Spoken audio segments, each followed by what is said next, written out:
It was supposed to be simple, quiet, predictable, a calm evening in an upscale Manhattan hotel. The kind of place where the lobby smells like citrus, marble polish, and money.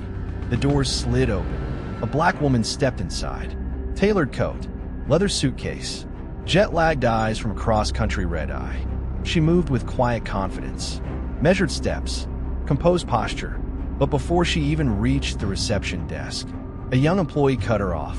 A smile painted on, a smile that didn't reach his eyes. "Ma'am, I need you to wait outside. You're not on the guest list." His voice carried, loud, sharp, designed to be heard by everyone. Behind him, two supervisors exchanged smug looks. Assumptions forming, bias settling, judgment dripping from every glance. They thought she was lost, or out of place, or broke. They blocked her path. They spoke over her. They treated her like an intruder. But 8 minutes later, everything would flip, and by midnight, the hotel would be on the brink of a federal scandal. Before we dive in, remember to subscribe and share. You don't want to miss how this night spiraled into chaos. True crime doesn't always start with blood. Sometimes, it starts with arrogance. 6 months, anonymous complaints, whispers from staff members too scared to use their names. We're told to treat guests differently. Certain people get denied service on site. Management covers it. No one will listen. The Department of Justice listened, and they sent someone sharp, someone trained, someone who saw discrimination even when it hid under polite smiles. But that night, instead of quietly observing, she walked straight into the behavior she came to expose. New York in winter. Cold wind is slicing through the streets. Yellow cabs sliding across wet pavement. A city that never stops moving, even when it should. Inside the Ludlow Grand Hotel, everything gleamed. Ceiling chandeliers dripping light. Marble floors reflecting polished shoes. A lobby engineered to look expensive enough to intimidate. The elevator chimed softly. A couple sipped wine on velvet chairs. Bellhops whispered to each other about celebrity check-ins. Then, the revolving doors turned. A woman stepped inside. Tall, elegant, composed. She looked like someone arriving for a board meeting, not a vacation. But exhaustion clung to her shoulders. She had flown from Seattle to New York on a red-eye. She wanted nothing more than a key card and 8 hours of sleep. She walked toward the desk. She didn't get far. A young front desk employee cut in front of her. "Ma'am, I'm going to have to ask you to wait outside." No greeting, no question, no courtesy, just a dismissal. Direct, loud, public. The woman blinked. Calm, steady, but surprised. "I have a reservation," she said quietly. He crossed his arms, shook his head. "No, you're not on the guest list." Behind him, two supervisors watched. One smirked, the other rolled her eyes, whispering something that made the first one snicker. A guest near the fireplace frowned. A couple glanced over. A bellhop froze mid-step. Something felt wrong. Everyone sensed it. The employee gestured toward the door. "We get a lot of people wandering in from the street. Happens all the time." The woman inhaled slowly. "Controlled. Professional. My reservation should be under." The supervisor interrupted. "It must have been canceled. No checking the system. No attempt to look. No attempt at professionalism. Just a lie served with arrogance." The woman reached into her pocket, pulled out her phone, opened the email confirmation, held it out. The supervisor didn't even lean forward. "Ma'am," he said, "step outside." The humiliation was deliberate, public, designed to force her out without question. But she didn't move. She didn't flinch. She didn't let her voice shake. And then, everything changed. A side door slammed open. A security officer rushed in, out of breath, face pale. He whispered into the manager's ear. Fast, urgent, panicked. The manager froze, stared at the woman, then back to the officer, then at the woman again, because now he recognized her. Too late. She wasn't a wanderer. She wasn't lost. She wasn't confused. She was the federal compliance auditor sent to investigate discrimination complaints at this very hotel. A surprise inspection, authorized by the Department of Justice, scheduled without warning. The humiliation they just served her, documented, recorded, unavoidable. She opened her tablet, tapped the screen. A federal badge glowed, a warrant, a signature, a timestamp. The lobby went dead silent. Phones came out. Guests started recording. Employees froze. She wrote down everything, every refusal, every word spoken loudly enough to embarrass her, every arrogant gesture. The staff who mocked her, suspended before midnight. Supervisors removed pending investigation. Managers are dragged into emergency calls with corporate attorneys. The woman pressed the elevator button. Calm, focused, unbothered. The doors opened. She stepped inside, turned, smiled, and let the doors close. Before we begin, remember to subscribe and share. The elevator doors slid shut with a soft metallic echo. The woman exhaled slowly, letting the chaos of the lobby melt behind her. She didn't smile out of victory. She smiled because she had expected resistance. She just didn't expect the staff to hand her the evidence so easily. Floor 11 lit up on the panel.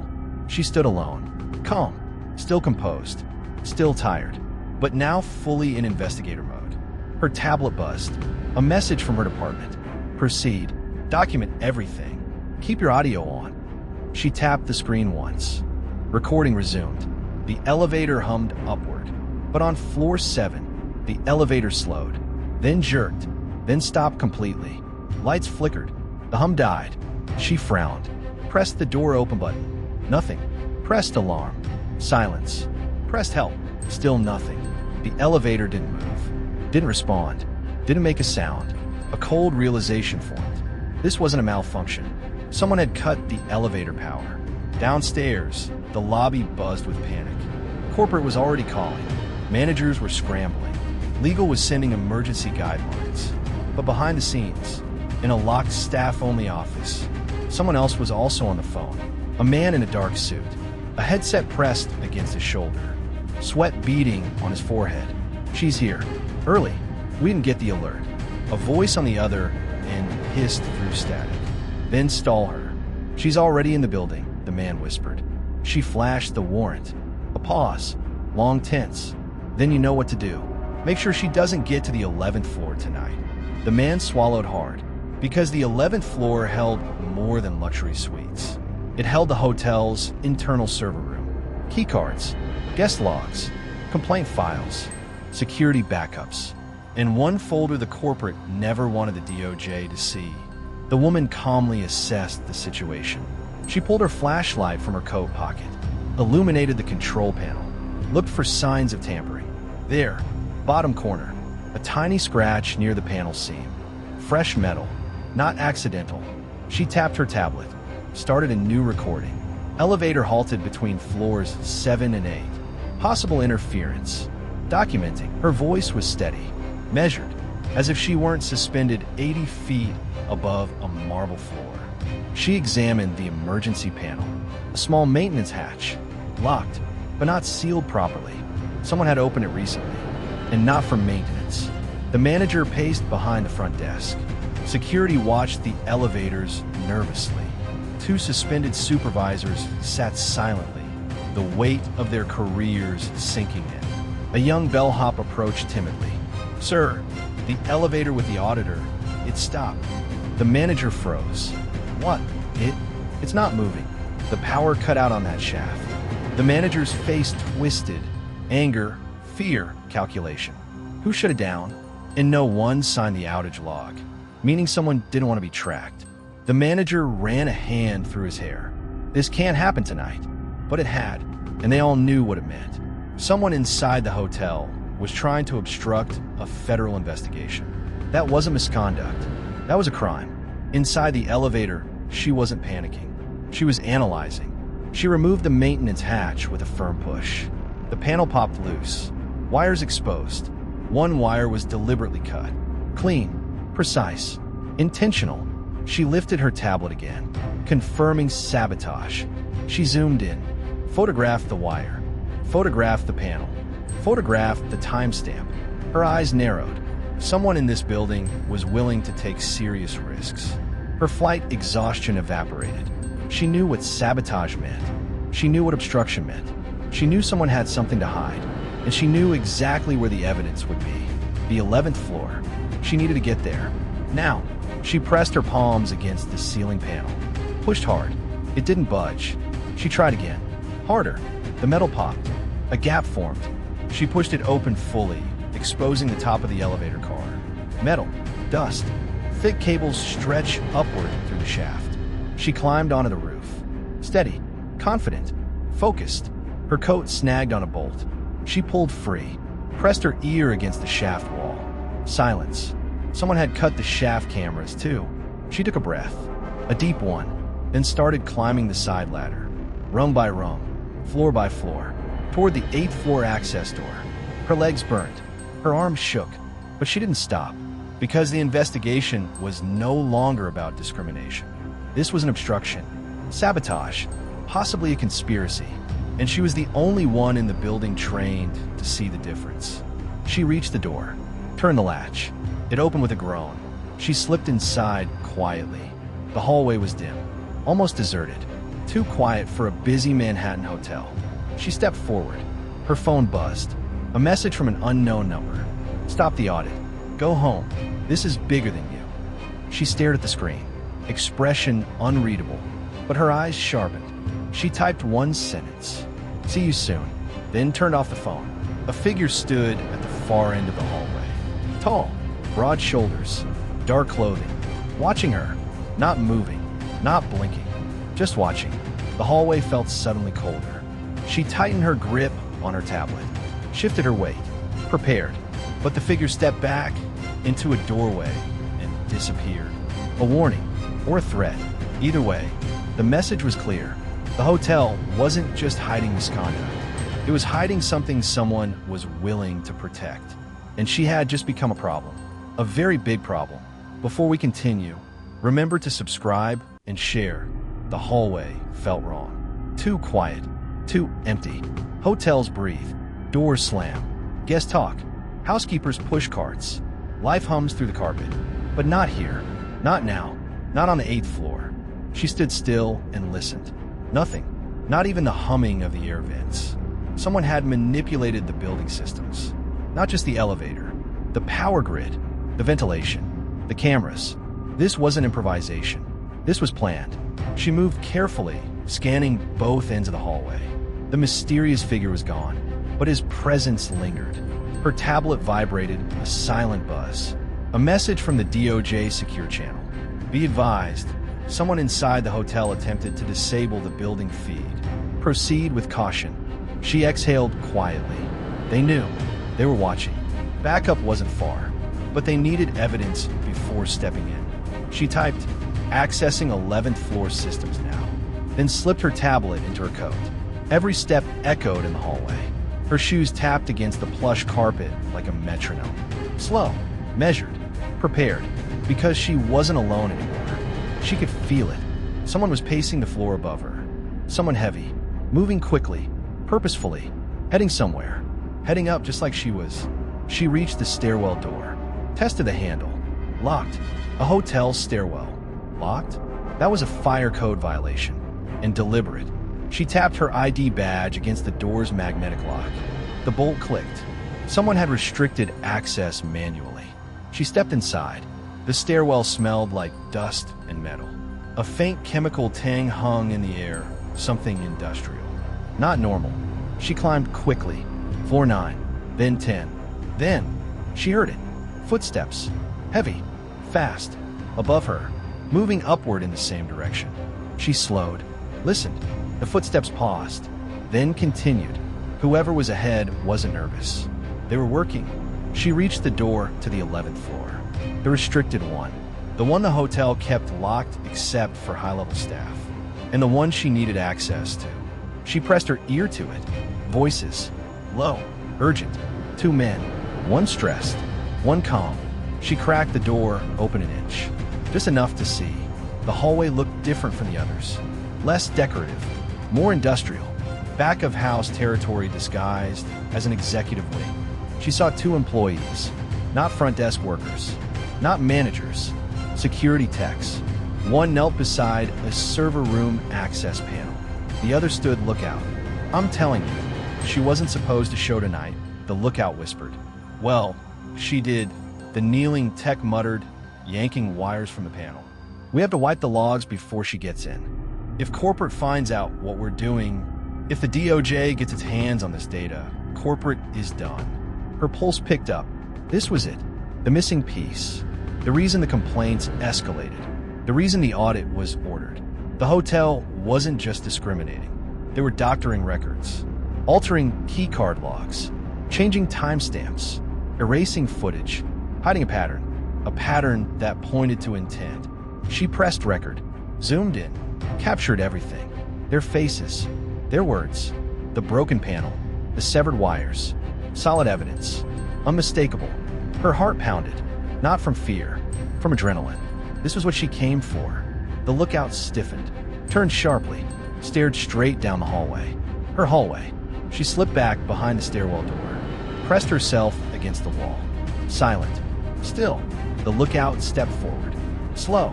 Cautious. "Thought I saw something," he said. "Relax," the other one replied. "No one's up here but us." But the lookout wasn't convinced. He took 2 steps toward the door. 3, 4. He reached for the handle. The woman braced herself.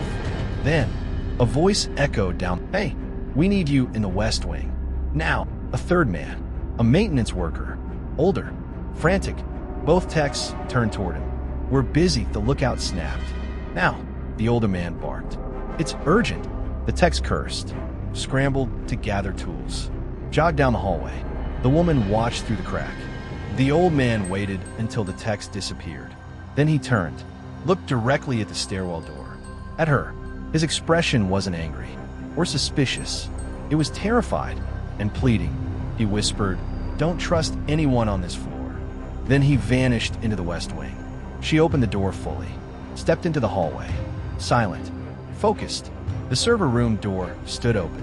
Wires spilled across the carpet like veins. A digital display blinked red. Data extract in progress 38%, 39%, 40%. Someone was stealing the logs, not deleting them, extracting them. And she had a sinking feeling she knew why. She stepped inside, closed the door gently, locked it from the inside. The room was cold, loud with humming fans, packed with blinking hard drives. Stacks of label binders sat against the far wall. She scanned the labels. Incident reports, staff keycard logs, staff B camera feeds, lobby camera feeds, north entrance. Her eyes froze on one binder. Employee terminations sealed. She grabbed it, opened it, stopped breathing. The binder contained 6 names. Workers were fired over 6 months. All anonymous whistleblowers. All dismissed quietly. Reasons vague. Files sanitized. One termination stood out. Case 47. Employee dismissed after witnessing protected guest interactions. No details. No explanation. Just one line. Do not reopen the file. She flipped to the back. A small envelope. The kind used for evidence. Unsealed. Inside, a keycard. Label, Master 11B, do not issue. Her heart cracked in her chest. This wasn't just discrimination. This wasn't poor management. This was corruption. Organized, protected, intentional. Someone in this hotel was running an unauthorized access system. Someone above these techs, above the managers, maybe even above corporate. Someone who didn't want the DOJ to ever see what was on these servers. She slid the key card into her coat pocket, then stopped.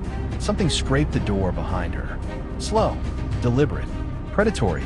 Someone was outside. Someone who knew she was in the server room. The metal handle twitched. Just once. A test. Then again. Harder. She stepped backward quietly. Her hand lowered to her pocket. Not for a weapon. For her badge with a panic signal. The door shook. Once. Twice. Then. Silence. She waited. And she smelled it. Cologne. Strong. Expensive. Distinctive. Not hotel staff. Not maintenance. Not security. Someone corporate. Someone high up. Someone with power. The handle twisted again. This time, slowly. Patiently. Subscribe and share before we continue. The elevator doors slid open onto the 23rd floor. Carpets thick enough to swallow footsteps. Air scented with lavender and polished wood. Silence heavy enough to press on the lungs. a place where whispers traveled farther than screams. She stepped out with her tablet glowing in her hand, the same tablet that had already shaken the lobby downstairs. The same tablet hotel leadership now feared more than any lawsuit. She moved down the hallway with purpose, calm, direct, controlled, but behind her, chaos, because the fallout had already spread. 2 suspended managers were taken into a back office. Front desk staff sweating through interviews. Guests whispering. Executives pacing in circles. The hotel was in free fall, and the night wasn't even close to over. The clock hit 12:15 a.m. That's when she reached room 2314, a suite reserved for the compliance team. A room the hotel didn't even know she had secured weeks earlier through a shell company with a false check-in name, paid in advance. She scanned her badge at the lock. Green light, door open. Inside, documents, data drives, anonymous interviews. 6 months of reports from employees too scared to attach their names. She set her suitcase down and pulled out a sealed envelope. Inside it, the reason for the late-night inspection. A message that arrived from a burner phone 3 days prior. It's worse than discrimination. Someone at the top is hiding something. Check the security feeds, but don't trust the night manager. That line repeated in her head now. Don't trust the night manager. She powered up the encrypted laptop on the desk. The screen is filled with timestamps, footage logs, redacted statements, not from guests, but from staff, housekeepers, concierge workers, security recruits, night shift receptionists, all reporting the same pattern. Guests with power got treated like royalty. Guests without privileges got treated like problems. And black guests got treated like threats unless someone higher up intervened. Her jaw clenched. She had seen this pattern before. Different city, different company, same rot. But this hotel had gone one step further. Someone inside was deleting footage, deleting complaints, deleting records. A cover-up, a quiet one, a confident one, the kind done by people who believed nobody would ever check. Until tonight, 12:28 a.m. A knock at the door. Short, sharp, too controlled. Not housekeeping, no room service, not anyone who didn't know she was here. She stepped toward the peephole, but stopped because she heard something else. Breathing. Mail. Slow. Waiting. She moved silently to the desk, pressed record on her tablet, activated the backup mic. Another knock. Still patient. Still steady. She approached the door and spoke without opening it. State your name. A pause, then a smooth voice. Night manager, ma'am. I need to verify your room status. It appears there might be a mistake. Mistake. The word hit her ear wrong. Wrong tone. Wrong timing. Wrong man. Don't trust the night manager. She didn't move.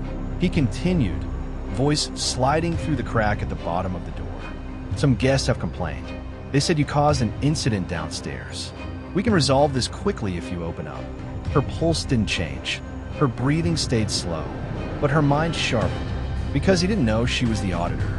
Not unless someone told him. Not unless someone upstairs had already betrayed protocol. She flicked her eyes to the laptop. One name flashed on the screen, a name she was about to investigate next. Night manager, Ethan Calloway. She lifted her voice just enough. This room is occupied under federal authority. Step away from the door. Silence. Then, a faint metallic sound. A key card slides into the reader. Her heartbeat skipped. He was trying to enter, without authorization, without cause, without even pretending anymore. She grabbed her tablet and backed up. The lock clicked once, twice. The latch shook. She exhaled through her nose. Because this moment, this was the part of the investigation they never talked about publicly. The part where power gets desperate, where people take risks, where the truth makes someone dangerous. The latch shook again, this time harder. She whispered to herself, "Everything's recording." She moved farther back. The key card reader beeped.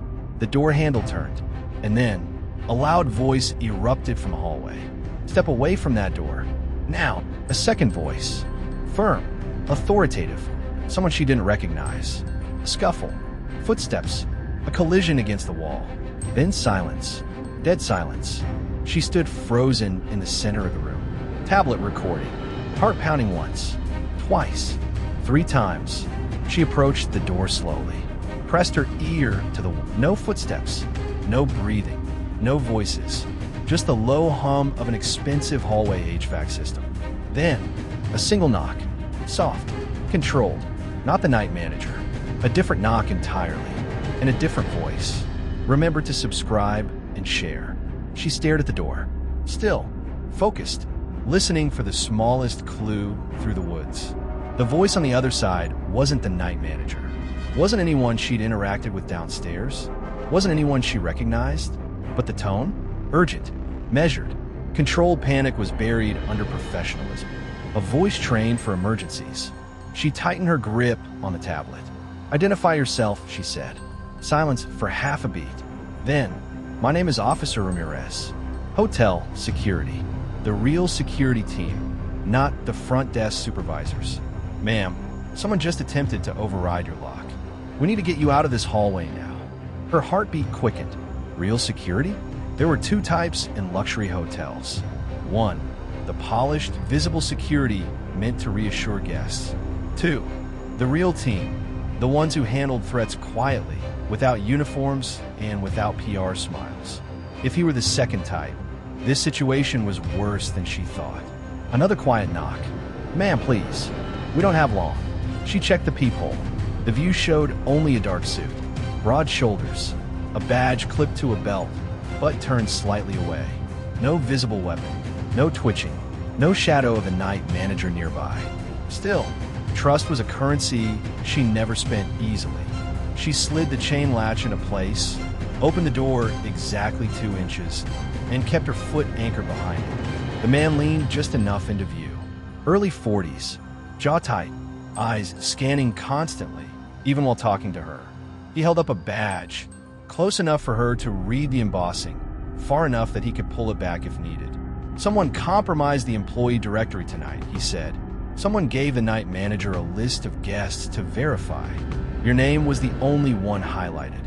Her stomach tightened. Set up, targeted, flagged the moment she entered the building. But who flagged her? The hotel? A specific employee? Is someone trying to sabotage the investigation? Ramirez's voice lowered. "You need to come with me. Now." She didn't move. "Where is Calloway?" she asked. Ramirez's jaw flexed. Not anger, but caution. "Detained. By who?" Another scan of the hallway. Another exhale through his nose. "By me." The weight of that landed hard. Because if he acted alone, if he grabbed the night manager without backup, if he intervened before knowing her identity, then he wasn't acting on orders. He was acting on instinct. Instinct usually came from fear, or guilt, or both. She studied him, his stance, his breathing, the way his hand hovered near his waist. Not near a weapon, but near a radio he hadn't used. Why not call for assistance? Why not alert leadership? Why not secure the floor? Unless he didn't trust them either. Her voice stayed level. "Before I step out, I need to know exactly what happened." He swallowed. Not nervousness, restraint. Calloway wasn't just checking your lock.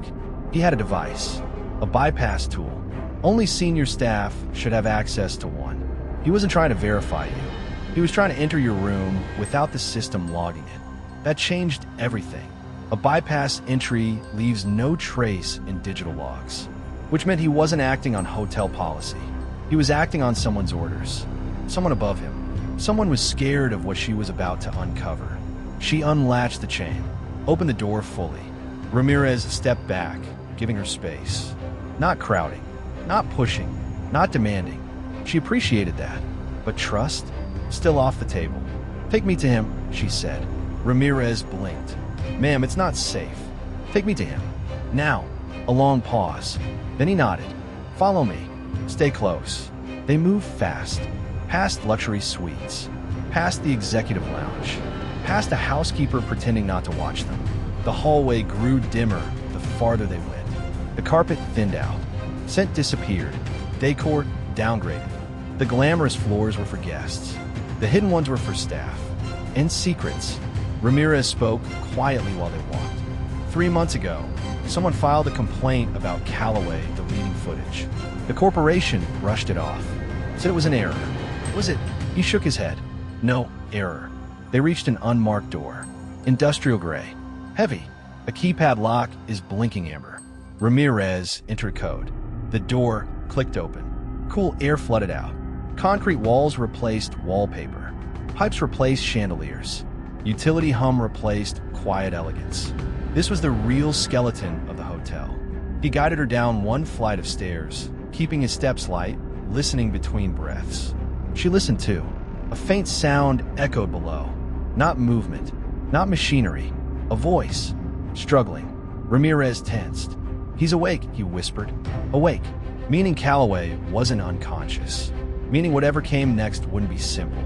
We're safe. They reached another landing. A second unmarked door. Ramirez hesitated, hand on the handle. "Before we go in," he said, "you need to understand something." She tightened her grip on her tablet. "I'm listening." He swallowed once. "Slow. I didn't detain Calloway because he tried to enter your room." A pause. A breath. A truth he didn't want to say. "I detained him because he was already on his way to destroy something. Something in the server room." Her pulse spiked. "Destroy what?" Ramirez stared straight at her. "The footage of your arrival tonight. The proof of what they did to you. And more than that, a beat. The footage they've been hiding for months." Her breath caught. Everything clicked. Every complaint. Every missing report. Every suspicious deletion. Someone wasn't just covering up discrimination. They were covering up a pattern. A strategy. A system. Ramirez whispered, "Ma'am, whatever they've hidden, it's big. Bigger than discrimination. Bigger than this hotel." "What do you mean by bigger?" His next words dropped like a blade. "There are people in management who should have been fired years ago. People who covered for VIPs, for repeat offenders, for violent guests. Some incidents never made it into the system at all." Her grip tightened. "Show me Calloway." Ramirez opened the door, and inside, the night manager sat on a storage crate, hands zip-tied, face bruised, eyes sharp, watching her like he'd been waiting. He leaned forward, smiled, and said one sentence that froze her where she stood. "You were never supposed to find out who owns this hotel. Remember to subscribe and share." The room fell still. Concrete walls, dim yellow light, the low hum of the building's hidden machinery, and the night manager stared at her like he already knew the ending. She stepped closer, calm, controlled, measured. "Repeat what you just said," she told him. Calloway's smile widened. "You weren't supposed to find out who owns this place." Ramirez shifted beside her, uneasy, not scared, alert, as if he'd heard rumors but never believed them. She didn't blink. "Then tell me," she said. "Who owns it?" Calloway exhaled through a slow grin. "You think this is just a discrimination case? Just a complaint? Just some angry employees?" She didn't answer. "You have no idea how deep it goes." He leaned forward, zip ties straining against his wrists. "This hotel is a front, a polished cover, a place certain people use to hide things, to meet, to make things disappear. People you don't investigate, people you don't touch." She raised her tablet and tapped record. "Names," she said softly. He laughed, a bitter, tired sound. "You think they'd let me keep records? You think they'd risk that? No, they don't need my loyalty. They just need my silence." Ramirez stepped forward, voice low. "Calloway, enough. Just answer the question." Calloway's eyes snapped to him. "You think you're safe? You think you're the good one on the payroll? They know you're talking to her. They know you pulled me out of the hallway. You just killed your career." Ramirez's jaw tightened, but he didn't look away. She moved closer, voice steady. "What were you ordered to destroy?" Calloway's smile faded. "What wasn't I ordered to destroy?" A cold weight dropped in her stomach. "What's on the footage?" she asked. Another laugh, quiet this time. Resigned. "You ever wonder why the complaints came from employees but not guests? Why do staff risk their jobs to speak up? Because the guests who were mistreated the worst were chosen. Targeted. Tested. Tested for what?" she asked. Calloway's voice dropped to a whisper. "For whether they would fight back." The words landed hard. Heavy. Wrong. Calculated. Ramirez looked at her, shaken in a way he couldn't hide. Calloway continued. "For months, the owners have been building a case, documenting reactions, seeing who complains, who stays quiet, who threatens legal action, who leaves reviews, who posts videos." Her pulse slowed. This wasn't incompetence. This was intentional. A system, a pattern, a study. Why, she asked. Calloway's eyes darkened. Because the hotel chain's parent company is planning a merger. A massive one, with an international investor. They want to prove they can manage high-pressure social environments. To show they know how to handle conflict. Race-based conflict. Class-based conflict. They want data. Real-world data. Her throat tightened. You're telling me, she said, that the owners are intentionally provoking discriminatory incidents to collect behavioral analysis? Calloway nodded slowly. And the staff, she asked. They were told it was customer reactivity assessment. Told it was temporary. Told it was harmless. Ramirez's chest rose with anger. What about the employees who complained? She asked. Calloway looked down. They disappeared from schedule. Her shoulders stiffened. You mean they were fired? Not always. A chill ran through her. What happened to them? Sometimes they were transferred. Sometimes they were relocated. Sometimes they were just erased. She glanced at Ramirez. His fists had curled. A slow, quiet rage. Where is the data stored? She asked. Calloway's eyes flicked upward. Top floor. Executive server vault. Not the regular servers. The ones nobody but senior leadership can access. A long beat. Then Calloway whispered, "You're too late. Tonight was the purge. They started wiping the drives an hour ago." Ramirez swore under his breath. She didn't.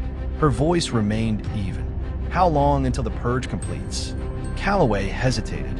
Then, 30 minutes. She pulled the room key from her pocket. The master override badge. The badge she was never supposed to have. Ramirez read her expression instantly. "You want to go up there?" "I have to," she said. "If leadership sees you on that floor," he warned. "They already know I'm here." Ramirez nodded once. "Resolved. I'm coming with you." Calloway laughed again. Not out of humor, out of disbelief. "You're going to walk into the most restricted room in the building, against the same people who just tried to break in her suite? They'll bury you both." She held his stare. "We'll see." They ascended in silence. Service elevator. Keyed override. Steel walls vibrating with tension. Ramirez kept checking the corners. Checking the reflection in the metal. Checking the hallway map on the panel. She checked her watch. 24 minutes before the purge was completed. She didn't rush. Didn't panic. Just planned. What cameras to shut off. What doors to bypass. What logs to capture. When the elevator stopped, the doors opened into a hallway unlike any other in the hotel. No carpet. No artwork. No music. Just white walls. Bright lights. And a thick reinforced door at the end. Ramirez exhaled. That's it. She stepped forward. Swiped the federal badge. The red light blinked. Then turned green. The door unlocked with a heavy click. Inside, rows of servers. Blue LED stripes. Cooling vents. Encrypted racks. And in the center, a touchscreen flashing. Purge in progress. 18%. They moved fast. She connected her federal drive. Bypassed 2 firewalls. Intercepted the live deletion. Pulled audit logs. Reactivated hidden backups. Triggered a federal data freeze. A loud tone filled the vault. The purge halted. The screen flashed red. Override detected purge aborted federal lock secured. Ramirez let out a shaky breath. It worked, but she wasn't celebrating, because as the final files were downloaded, a new folder appeared. Encrypted, hidden, not accessible unless someone knew exactly where to look. She cracked the first layer, then the second, then the third, and when the folder opened, Ramirez froze. She froze, because the files weren't just about discriminatory treatment, not just customer analysis, not just manipulated conflicts.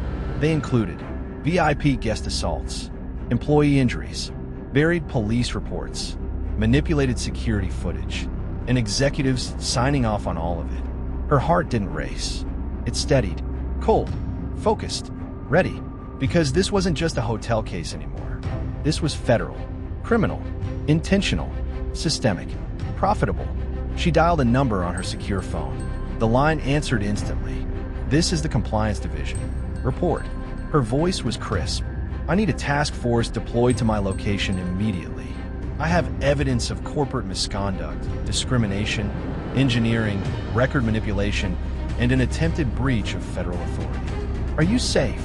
She looked at Ramirez, then at the exit door, then at the elevator camera that had just turned ever so slightly toward them. No, she said, but I will be. Hold position, the voice ordered. Units inbound. She ended the call. Ramirez stepped closer. What now? She closed the laptop. We wait. But they didn't have to wait long, because footsteps started echoing from the hallway. Heavy, fast, several pairs.